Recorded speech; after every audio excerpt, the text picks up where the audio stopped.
E aí, companheiros do canal, bem-vindo a mais um vídeo, bem-vindo ao canal Topógrafo. Hoje vou vos mostrar uma das dicas como fazer o levantamento topográfico detalhístico nestas situações.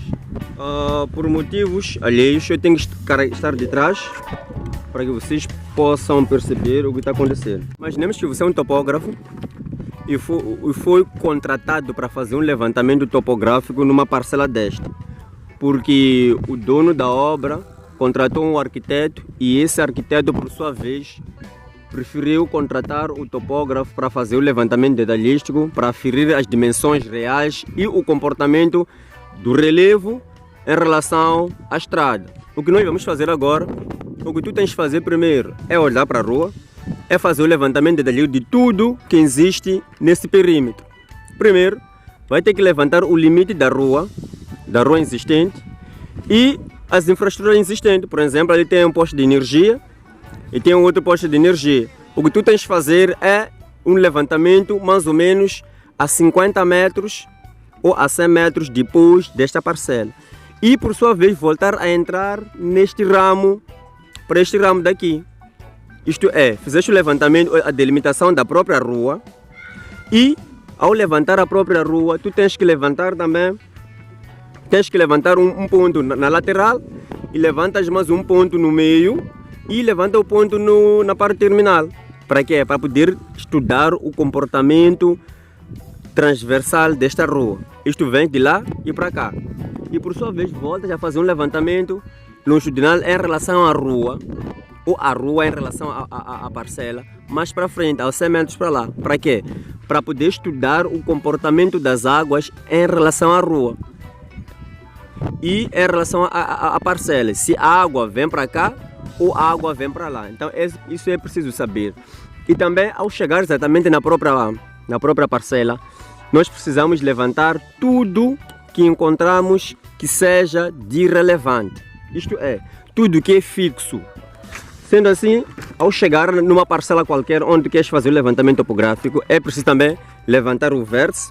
Esses vértices devem ser primordiais. Isto é, vais levantar o vértice deste ponto e levanta também aquele vértice. E se a parcela é de um polígono regular, vais ter que levantar também aquele ponto lá no fundo e mais um outro. Isto quer dizer, vamos ter o quê? Uma seção de um retângulo, de um trapézio ou de um quadrado. Depois, o que fazemos? Dentro da própria parcela, nós temos que fazer a varredura de alguns pontos que nos possam facilitar o estudo relevante desse relevo. Por exemplo, apesar de que este é um material posto, mas é preciso levantar, certo? Pode-se levantar só para a questão de definição e a localização deste material. Mas, se não fosse um material posto, teremos que levantar este monte, como vocês conseguem ver. Teremos que delimitar na parte exterior da parcela, do monte, e alguns pontos aqui em cima. Para quê? Para poder definir com exatidão a esse monte ou essa duna. Depois, temos que varrer com alguns pontos mais ao fundo, certo? Essas são uma das dicas do qual tem que se fazer um levantamento topográfico. E por sua vez, se não existir infraestruturas, vamos levantar a árvore. Como levantar a árvore? Há um dos pontos muito importantes que muitos topógrafos não verificam. Quais são? É a copagem. Conseguem ver aquela árvore? Aquela mangueira? Conseguem ver essa mafureira? Como ela é? É preciso respeitar isso, porque o arquiteto ele precisa ter com exatidão no papel. Está a ver essa mafureira? O que nós vamos fazer ao chegar, neste caso, encontrar árvores idênticas? Primeiro, vamos levantar aquele ponto, vamos levantar um ponto deste lado e um ponto de lá. Para quê? Para definir a espessura do caule. Temos que definir a espessura do caule. E levantar um ponto neste lado, levantar um ponto naquele lado, levantar um ponto mais para cá e o outro para lá. Isto é para quê? É para poder definir a extensão desta árvore, a copagem dessa árvore. Então, é por essa razão que sempre ao levantar uma árvore como tal, não se limitemos apenas no caule, temos que levantar também a copagem. Por exemplo, vamos ver para essa mafureira. Depois de ter feito uma varredura dos pontos, por exemplo, temos uma fureira idêntica. Aqui não escusamos de nenhuma prioridade. É a mesma. Levantamos a árvore, que é o caule. Vocês conseguem ver o caule?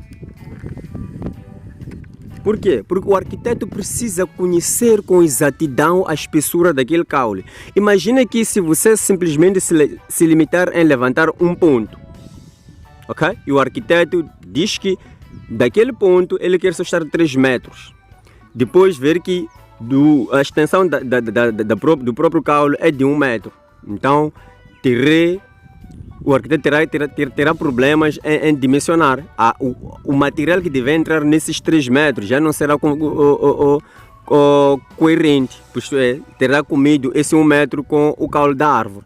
Depois levantamos o quê? A copagem desta árvore, e definimos no projeto a extensão do próprio caule. E para aquela árvore lá no fundo, fizemos o mesmo. E há um porém que eu quero explicar. Caso a gente tenha um contador ou a fornecimento de água, também temos que fazer a menção da sua localização, certo? Temos que levantar topograficamente. E há um outro ponto que poucos topógrafos fazem. Isto é, temos essa parcela, se vocês conseguem ver a parcela, nas laterais não tem casas adjacentes. Isto é, as casas adjacentes estão mais para longe. Mas temos uma outra casa lá ao fundo. E por sua vez, aquela casa está num determinado nível. Então é preciso que o topógrafo, apesar de trabalhar nesta parcela aqui, faça a menção daquela obra, a localização e a altura que aquela obra estiver. Imagine que aquela casa estivesse a 3 pisos. Naturalmente é preciso levantar, mesmo que você esteja aqui nessa parcela, levantar aquela casa, só a parede, só a fachada, levantar a fachada para mostrar o limite dela de forma longitudinal ou planimétrica e altimétrica. Para quê? Ou por quê? Por exemplo, temos aquela outra, apesar de que aquela está mais longe da nossa, mas se houver possibilidade, levantamos 2 pontos, um ponto aqui, para mostrar a longevidade ou a proximidade que aquele edifício está em relação a esta parcela. Para quê? Para o arquiteto poder definir a infraestrutura que estiver deste lado. Por exemplo, aqui onde nós estamos, a ventilação, o ar vem deste lado, faz isso. Então, o arquiteto, quando vê aquelas 2 obras e outra lá do outro lado, e sabendo que o ar vem para cá, ok? E o sol faz isso, então ele pode fazer a distribuição correta de quê? De compartimentos, porque há compartimentos que precisam mais da luz do sol e há compartimentos que precisam menos dessa luz. Então ele vai poder definir para que as paredes ou esses compartimentos não tenham ou não sofram umidade. E é preciso também, ao levantar o poste ou a linha de transmissão elétrica, e, se possível, levantarmos um pouco um dos cabos. Claro, temos que usar uma estação ou deduzirmos aproximadamente o que é necessário. Então é mais ou menos isso que eu queria vos trazer, esse levantamento que eu queria vos mostrar. E há um porém que muitos não sabem quanto a um material móvel. A este material eu chamo de material móvel porque facilmente pode se remover de um lado para o outro. Então este material não é necessariamente levantar-se, não precisa levantar.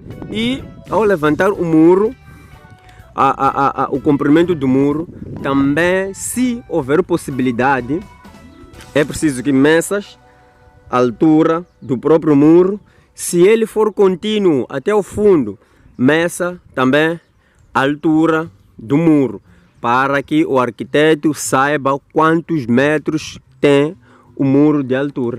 E este lá também faça a menção. E mais para trás, se tiver um muro dentro, acho que conseguem ver que aquele muro é diferente deste. Lá também será necessário que se meça o muro, caso estejam a fazer o levantamento com GPS. Então ali terá que fazer o quê?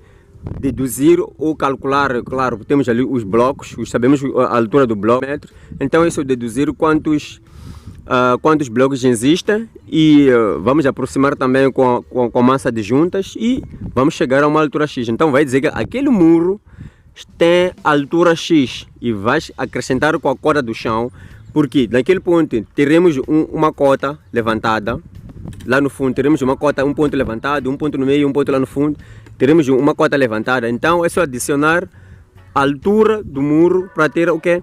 Uma cota superior. Daí e vem aqui o mesmo que vai acontecer aqui. Isto é, para que nós temos que fazer o levantamento topográfico? É para o arquiteto saber definir o nível zero da obra, o pavimento final da obra, aquilo que nós chamamos de invert level, ou cota zero. Porque imagina que a estrada está nessas condições, ou a estrada ou a via está nessas condições, agora só simplesmente é uma terra batida. Imagina que não se tenha feito um levantamento topográfico nessa área e ele simplesmente escolher uma cota ou uma altura qualquer. Depois, futuramente, vir-se fazer asfaltagem ou pavimentação a um nível mais superior em relação à parcela. Supostamente, isso vai ter um problema e ao invés das águas correr pela estrada, todas as águas vão fazer o quê? Vão correr para a parcela. É isso que o levantamento topográfico serve, é para isso que não é só para isso, mas o topógrafo deve trazer esses detalhes para melhor solução de uma edificação. Então espero que vocês tenham gostado do vídeo, deixem o vosso ponto de vista, sugerem mais temas, deixem o vosso comentário e até o próximo vídeo.